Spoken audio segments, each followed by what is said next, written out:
বিস্ফোরক দ্রব্য আইনে অপরাধ ও শাস্তি।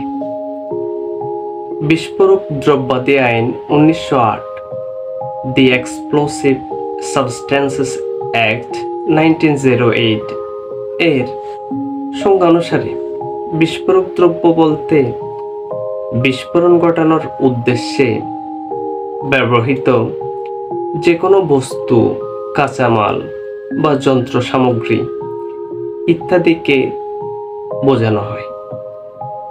বিস্ফোরক দ্রব্য আইন 1908 এর 3 ধারা অনুসারে কোনো ব্যক্তি বিস্ফোরণ ঘটানোর উদ্দেশ্যে অবৈধভাবে বিস্ফোরক দ্রব্য যদি ব্যবহার করে থাকেন যা জীবন বিপন্ন করতে পারে, অর্থাৎ জীবন বা সম্পত্তির গুরুতর ক্ষতি সাধন করতে পারে, ক্ষতি সাধন হোক বা না হোক, সে ব্যক্তি মৃত্যুদণ্ডে বা যাবজ্জীবন কারাদণ্ডে দণ্ডিত হবে। এই আইনের 4 ধারায় বলা হচ্ছে, বিস্ফোরণ ঘটানোর উদ্দেশ্যে কোনো লোক, কোনো ব্যক্তি এমন কোনো কাজ করেন বা কাজ করার ষড়যন্ত্র করেন যা জীবন বিপন্ন করতে পারে, জীবন বা সম্পত্তির গুরুতর ক্ষতি সাধন করতে পারে, তাহলে ওই ব্যক্তি 20 বছর পর্যন্ত যে কোনো মেয়াদের কারাদণ্ডে দণ্ডিত হবে।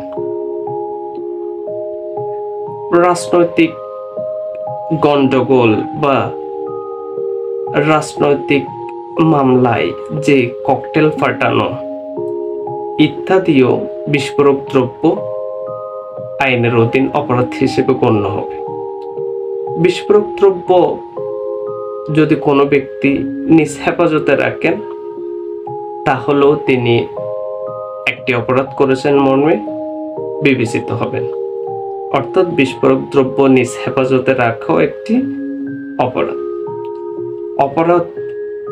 এই বিস্ফোরক দ্রব্য আইনের অধীন অপরাধ সংগঠনে কোনো ব্যক্তি যদি ষড়যন্ত্র বা সহায়তা করেন, সেক্ষেত্রে সেই ষড়যন্ত্রকারী বা সহায়তাকারী ব্যক্তি মূল অপরাধের ন্যায় অনুরূপ দণ্ডে দণ্ডিত হবে।